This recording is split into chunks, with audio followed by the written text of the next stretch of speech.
It's time to focus on seniors with Helping Seniors TV. The television show designed to make you aware of senior issues and needs, as well as to acquaint you with the resources available to help you age in place and with dignity. Now, here's your host, Joe Steckler. I'm Joe Steckler, and welcome to Focus on Seniors, the television arm of Helping Seniors of Brevard County. Our show is designed to provide you with information on how to develop your own aging and care plans. Our topic today is outpatient therapy. And with me in the studio is Laura Leitz, Outpatient Manager for HealthSouth Sea Pines Rehabilitation Hospital. Welcome, Laura. Thank you.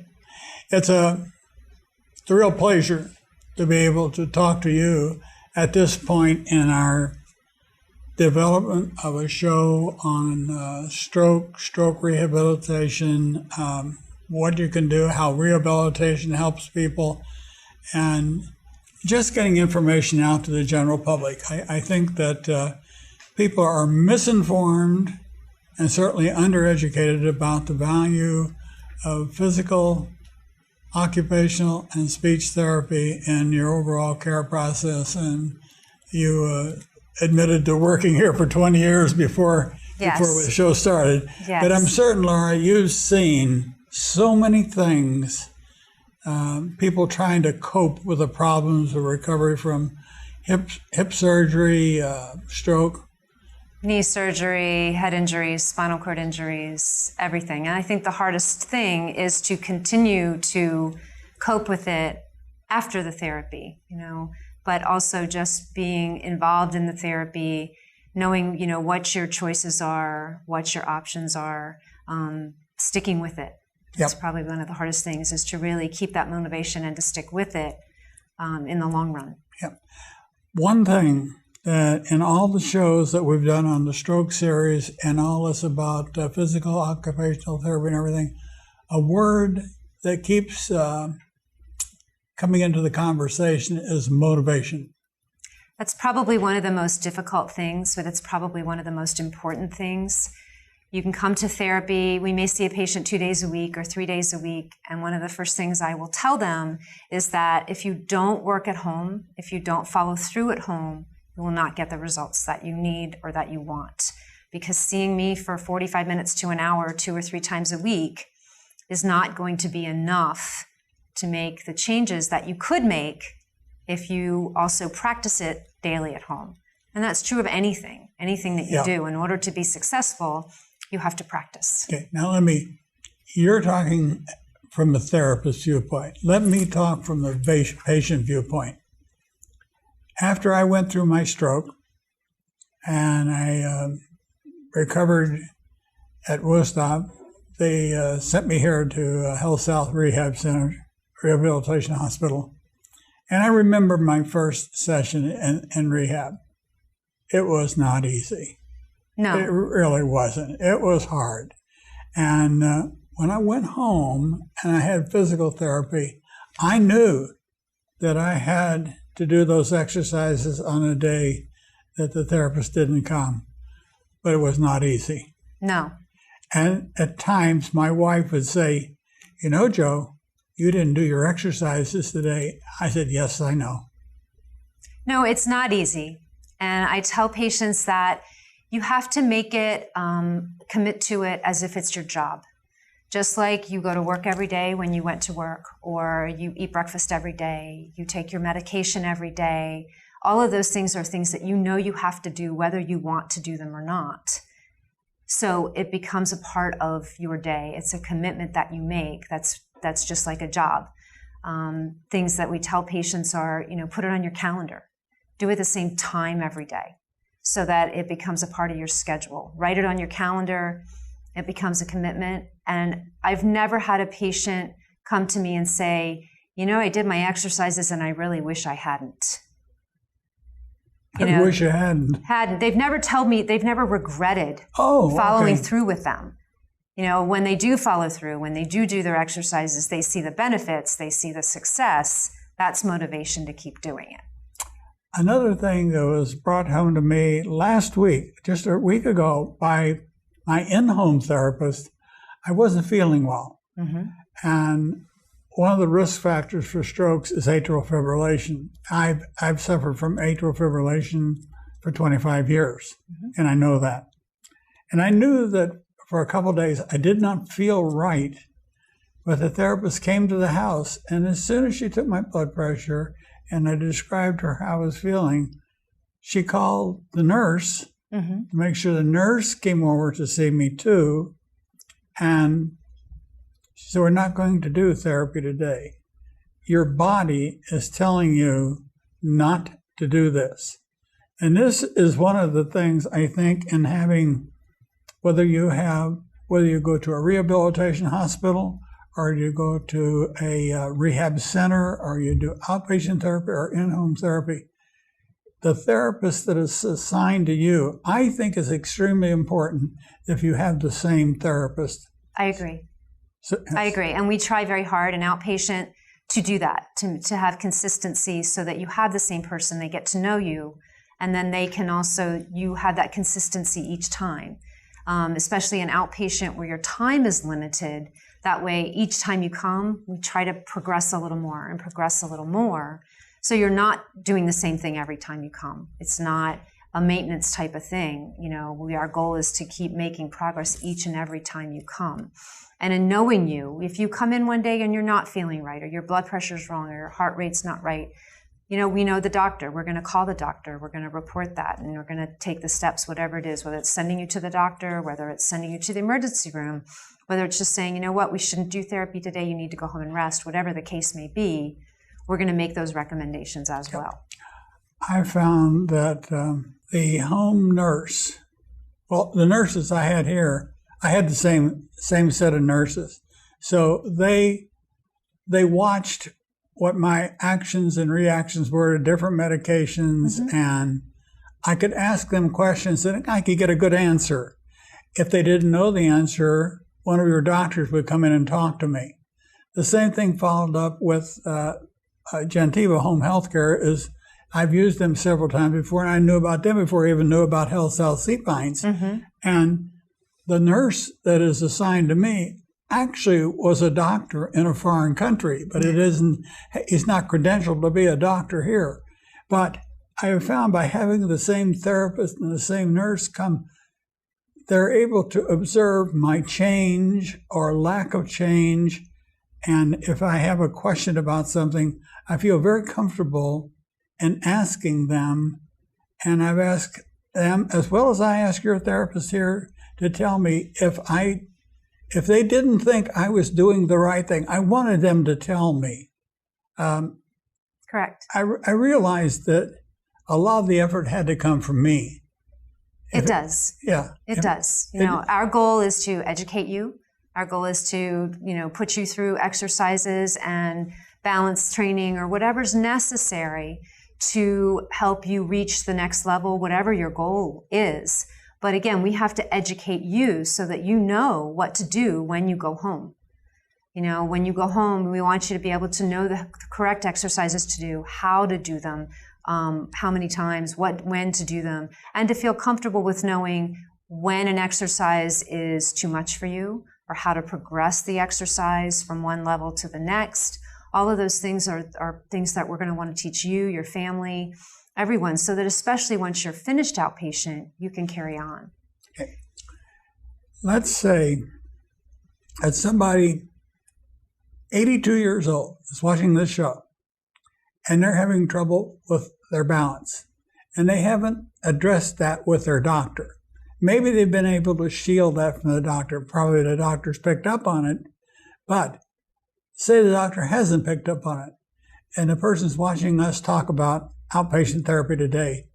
That person can talk to their primary care doctor and say, I have a problem, doctor, with my balance. Do you think that you could prescribe outpatient therapy for me? And that is one thing that we see patients, especially elderly patients, for frequently is they're falling or they're having more difficulty walking because they're losing their balance more. They'll come to us. There are certain tests that we will do to check their balance, which will tell us how much of a fall risk they are.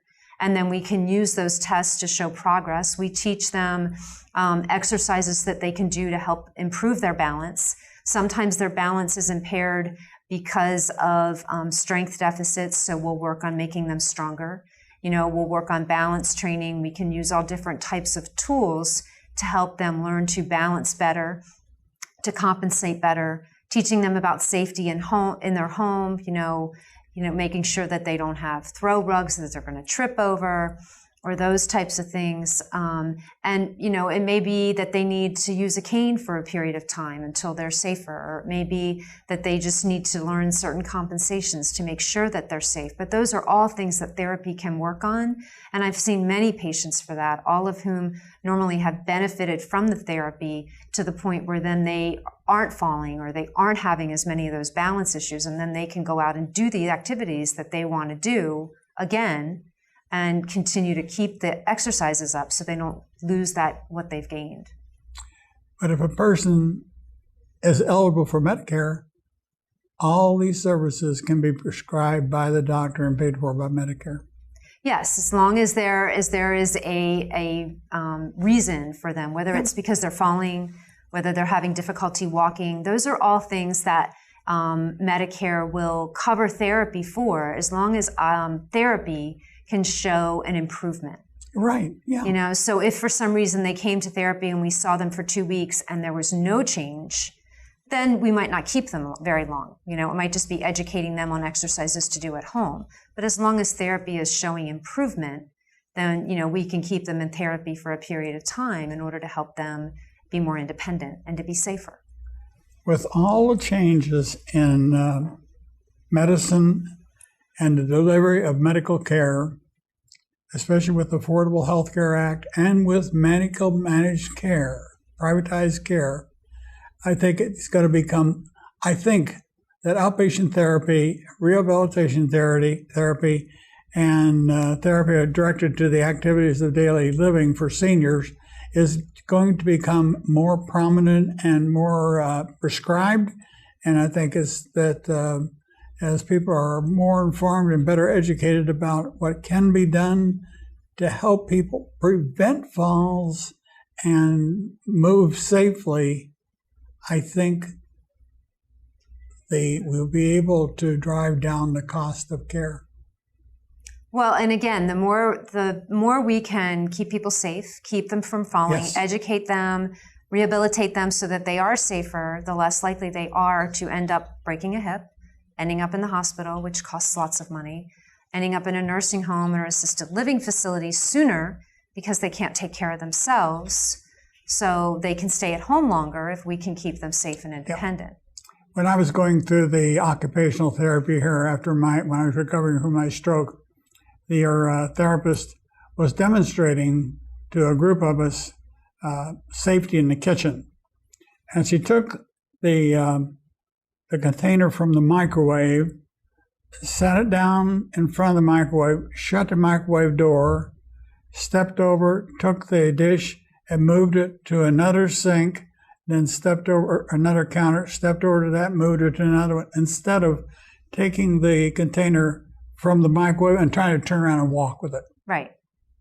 It's little simple things like that if they're not pointed out to us, we don't see the true importance of that as a safety factor. Yeah, and sometimes it's just little things like that. If you've been sitting down for a long time and you go to stand up, stand still for a minute before you start walking. Make sure you feel steady. Make sure you're not dizzy.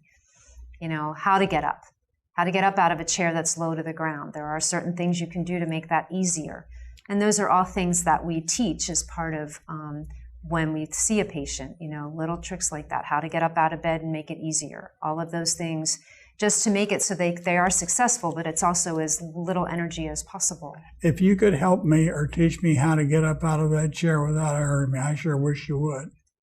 Well, there's a lot of little tricks in how to get up out of a chair, that people don't realize they did automatically before, but now they have to think about it. Yes, but the therapist does this to me. She says, put your arms across your chest, and I want you to get up out of the chair without using your arms. Exactly. And that is one of the things we do to test for balance is can you get up without your hands? I know. But, the difference, like I couldn't get up out of my kitchen chair from the position she had me in, but she put a 4 or 3-inch rubber pad underneath me, and just by leaning forward a little bit and at elevation, let me leverage myself up without using my arm. Right. This is what you teach people in outpatient therapy as well as your regular inpatient therapy classes here. Correct. We'll teach them the technique to use to get up so that they can do it. We'll try different levels. Maybe we start higher and work our way down. Okay. Let's say a person comes to HealthSouth for the start of their rehab after a stroke, and they're here 2 weeks. Mm-hmm. How do you make a decision that a person can go from facility rehab to maybe in-home therapy, or would you go to outpatient therapy? What is, I'm not sure anymore. I don't understand. I've been to outpatient therapy without being in a rehab hospital. I've done in-home therapy, but I'm trying to figure out, sometimes your therapy can be completed in-home without going to outpatient. And it depends on the goals and how much progress the patient makes. After they finish inpatient rehab, the decision is made whether they go home and they have therapy at home or they come to outpatient. Outpatient requires more energy expenditure in the sense that you have to leave home, you have to get to outpatient, and then you have to participate in outpatient, and then you have to go back home.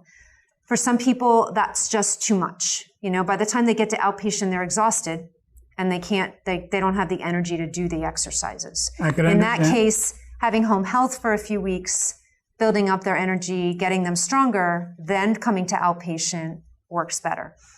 Sometimes if it's an issue of they just can't get to outpatient, they're just not able to leave their house yet, whether it's because they need too much physical assistance to do it, or they don't, again, they don't have the energy to do it, or, they live alone and there's just no way for them to get out.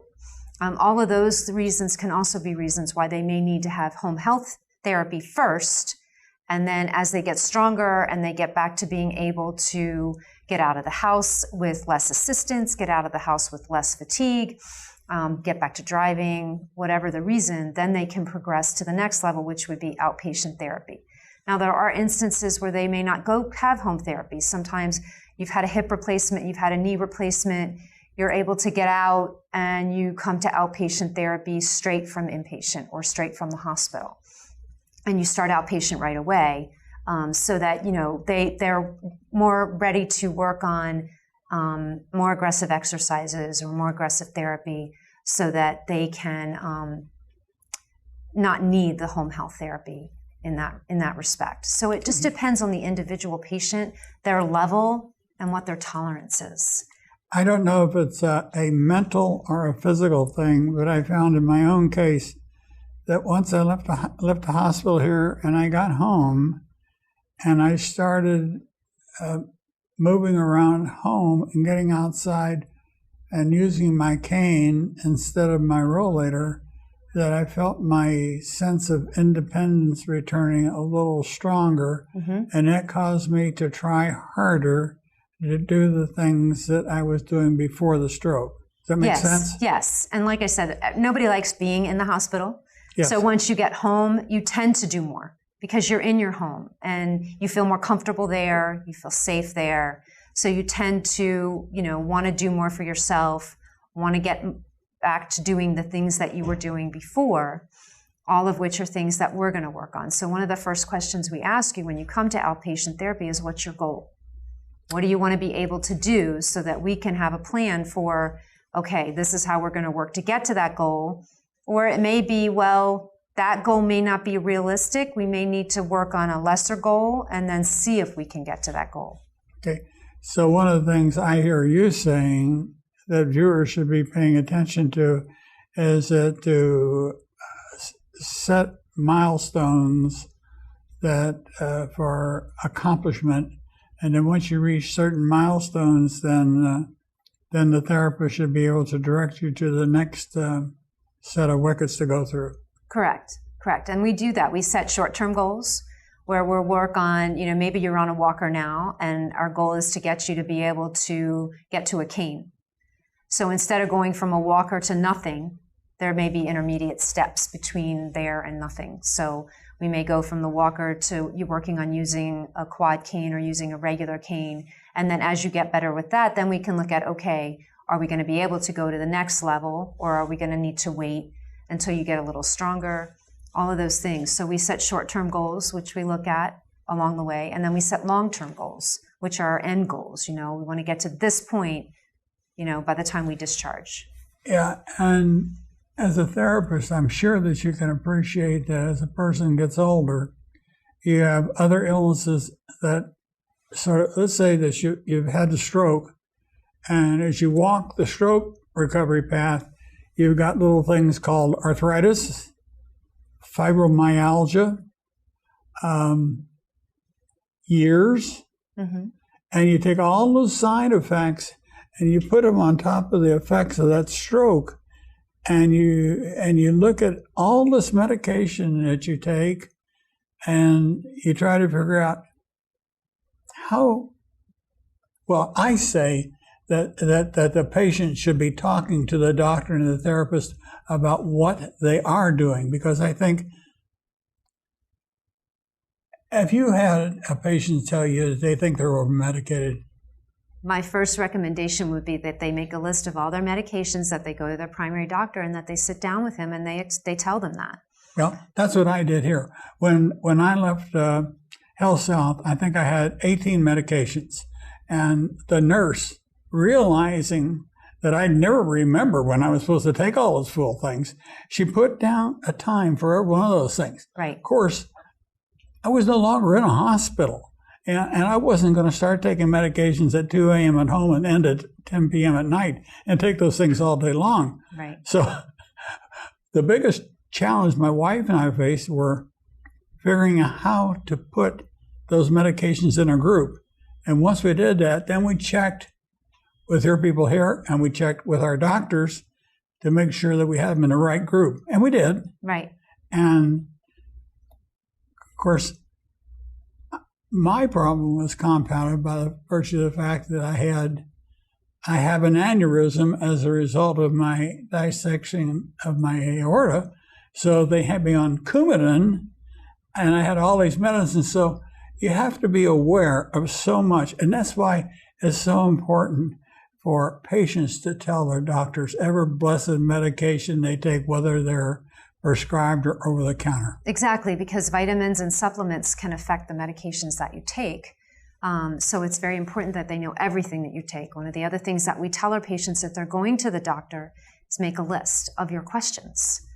Write down all the questions that you have and take the list with you, because 9 times out of 10, you're going to get there and you're going to leave and you're going to say, oh, I forgot to ask him this, or I forgot to talk about this. So if you go in with a list, then you've got that list, and then you know that you're not going to forget anything. If you feel like you're not going to remember what he tells you, take someone with you so that you have another set of ears hearing what you hear who can help you remember, oh yeah, he said this or he said that. And you make sure that set of ears doesn't wear hearing aids. Well. So I take so my you wife. Both can hear. My wife tells you what I didn't hear. There you go. But I was looking at my thing here. One thing, we don't have much time left, but just quickly tell our viewing audience the types of therapies that are conducted in outpatient therapy. What all can you do? We do physical therapy, occupational therapy, and speech therapy. So as a general rule, physical therapy is going to work more on your mobility, your ability to walk, your ability to get in and out of bed, your balance standing, your balance sitting, as well as your strength in your trunk and your legs and those types of things. And then occupational therapy is going to focus more on your activities of daily living, being able to take a shower, being able to get dressed, being able to feed yourself, your upper extremity motion and strength, as well as your coordination. Maybe it's being able to write. If your writing's impaired, giving you different tools or different techniques used to improve your handwriting after something has happened. Your coordination, being able to pick up little things or use fine motor tasks in your hands so that you can regain that function. They will also work on your some cognitive aspects in the sense of like vision and perception, your eye-hand coordination, being able to coordinate, what your eyes are doing with what your body's doing so that the messages are getting from where you want them to go and producing the action you want them to produce. And then it's like when your therapist had me putting the pieces of pipe together. Right. Being able to know which piece goes with where, because you have to look at how they're shaped and which piece goes with where and doing those types of things. And then speech therapy can work on a multitude of things. Maybe it's that your swallowing is impaired and they're going to work on their swallowing. They have different tools and machines that can help with that. Your speech, maybe you're not understanding speech, or maybe you're not able to speak because of the stroke. They're going to work on improving that and techniques and compensations for you for that. They may also work on your cognition, your memory, your ability to perform daily functions, whether that's being able to manage your finances or being able to use a calendar so that you can remember appointments. All of those types of things are things that speech therapy will coordinate. And even in an outpatient basis, if you're getting all three, or even if you're only getting two, we all talk to each other daily. So OT may have you doing things standing up to work on your balance to carry over with what PT's doing for your balance. Speech may say, they're not understanding messages. You need to give them in, simple commands, or you may need to do. So we all communicate with each other so that you get that carry through from one therapy to the next therapy to the next therapy, because the more you repeat it, the more ingrained it becomes in you, and the more of a chance you have of reproducing it once you leave. My sense after going through the speech, occupational, and physical therapy here at HealthSouth Sea Pines was that the associated areas covered in speech therapy are probably the least understood. Mm-hmm. The swallowing problem. That was, while I didn't have a speech problem, I later learned that I did have a swallowing problem. And that's common after a stroke. Yes. A lot of things are common, mm-hmm. but it's important that the patient try to identify to the therapist the things that they don't think are common. Yes, it's important for you to communicate with us what you're having difficulty in. Okay. We're out of time, and I want to thank Laura for what she has helped us to understand today. And I want to thank you, viewer, for watching today's episode of Focus on Seniors. If you have a question or a comment, please call us at 321-473-7770. We can give you more information on senior care and resources. You can also visit our website at helpingseniorsofbrevard.com. And I want you to focus on our show, Focus on Seniors, on radio station WMEL 1300 AM every Thursday morning at 9 a.m.